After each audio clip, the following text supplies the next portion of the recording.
کہ پبلک کو بتایا نہیں ہے، جن کو پتا تھا، میجورٹی کو تو پتہ ہی نہیں ہے.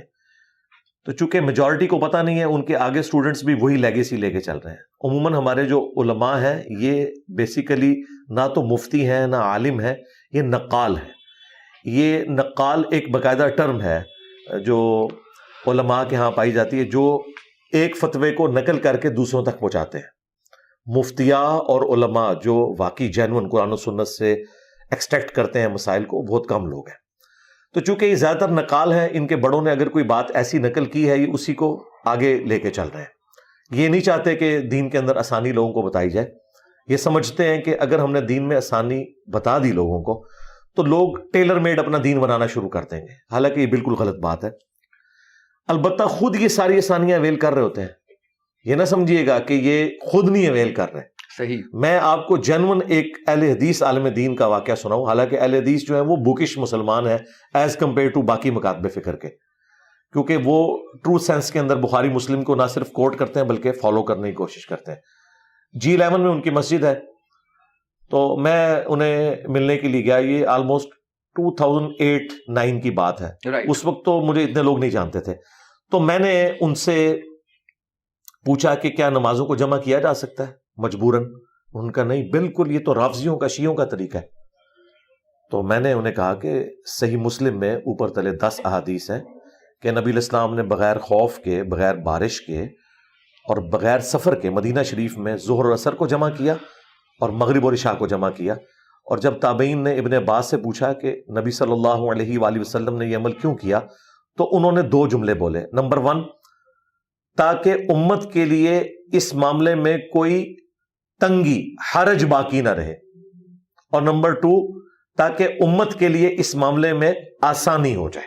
صحیح. اچھا، یہ 1628 سے لے کے 1637 تک نمبر ہے اس کا صحیح مسلم میں. انٹرنیشنل اسلام 360 میں آپ ڈال لیں 1628 سے 1637. اس کے اوپر باقاعدہ جو تبویب ہوئی ہے، باب باندھا گیا ہے، اس میں موجود ہے سفر اور حضر دونوں میں نمازوں کو جمع کرنا. تو میں نے انہیں بتایا کہ یہ تو موجود ہے، نبی الاسلام نے تو جمع کی ہے. تو آپ تو کہتے ہیں ہم اہل حدیث ہیں. انہوں نے ادھر ادھر دیکھا اور پھر مجھے کہا انجینئر صاحب آپس کی بات بتاؤں، میں بھی جمع کر لیتا ہوں. بعض اوقات میں اپنی بیوی کے ساتھ جب بازار میں شاپنگ کے لیے نکلتا ہوں، مجھے پتا ہوتا ہے کہ اس نے ٹائم پہ فارغ نہیں ہونا، تو ہم جماعت کروا کے نا زور اثر گھر میں ہی پڑھ لیتے ہیں. پھر ہم آرام سے مغرب عشاء کے وقت آتے ہیں، نمازیں جمع کرتے ہیں. لیکن عوام کو نہیں ہم یہ بات بتا سکتے. عوام کو کیوں نہیں بتا سکتے؟ عوام کیوں نہ آسانی کو اویل کرے؟ کیوں؟ فرقہ واریت کی وجہ سے. چونکہ شیعہ نے ایک ضد لگا لی کہ انہوں نے ہمیشہ نمازوں کو جمع کرنا ہے. انہوں نے کہا کہ ہم سنی ہیں، ہم ہمیشہ نمازوں کو الگ پڑھیں گے. صحیح. درمیان کا راستہ نہیں نکالیں گے. حالانکہ شیعہ کی جو کتاب ہے نہج البلاغہ، جس میں مولا علی کے خطبات اور خطوط ہیں، اس میں باقاعدہ جو مولا علی کا ایک مکتوب ہے جو انہوں نے اپنے دور خلافت میں اپنے گورنروں کے نام لکھا، اس میں انہوں نے 5 نمازوں کے الگ اوقات بتائے ہیں. نمازیں جمع کرنے کا اس میں نہیں موجود. یہ افضلیت ہے اور یہ جواز ہے. اور یہ جواز اتنی بڑی نعمت ہے کہ آج بھی جو لوگ اہم پوسٹوں کے اوپر ہیں، جس طرح آرمی چیف ہیں، پرائم منسٹر ہیں اور چیف جسٹس ہیں، ان کے پاس ٹائم اتنا لمیٹڈ ہوتا ہے کہ ان کے پاس یہ آسانی موجود ہے. اسی طریقے سے جو لوگ یورپ اور امریکہ میں جابز کرتے ہیں، ان کو جاب کے دوران بمشکل آدھے گھنٹے کا 20 منٹ کا وقفہ ہوتا ہے، اور وہ عموماً اپنے شہر سے باہر 30-40 کلومیٹر تک بھی چلے جاتے ہیں. 20 کلومیٹر کے بعد وہ مسافر تصور ہوں گے صحیح مسلم کے تحت. اگر شہر سے باہر نکل گئے وہ نمازوں کو جمع بھی کریں اور فرض بھی 2 پڑھیں، 2 ظہر 2 عصر. اس کی ایسے لوگوں نے نماز شروع کر دی ہے. اور آخری بات، صحیح بخاری کی حدیث ہے کہ دین ہے ہی آسانی کا نام. انہوں نے ہمیں یہ بتایا تھا کہ آپ دین کا علم حاصل کریں گے تو جب علم آتا ہے تو انسان مشکل میں پڑ جاتا ہے. حالانکہ جب علم آتا ہے تو انسان آسانی میں چلا جاتا ہے. اسے پتہ چل جاتا ہے کہ دین نے ہمیں کہاں کہاں ریلیکس رکھے. اور یہ ریلیکسیشن اللہ تعالیٰ نے دی ہے اس لیے تاکہ امت اس سے نفع اٹھائے. صحیح مسلم میں حدیث ہے، حضرت عمر فاروق رضی اللہ تعالیٰ عنہ سے ایک بندہ آگے پوچھتا ہے کہ سورۃ النساء کی یہ آیت ہے کہ اگر تم سفر میں ہو یا حالت خوف میں تو کوئی حرج نہیں اگر نمازوں کو قصر کر لو. تو اس سے تو لگتا ہے کہ حرج نہیں کا مطلب یہ ہے کہ نہ بھی کرے تو ٹھیک ہے، اور اگر خوف ہو تو کرنا چاہیے ورنہ نہیں.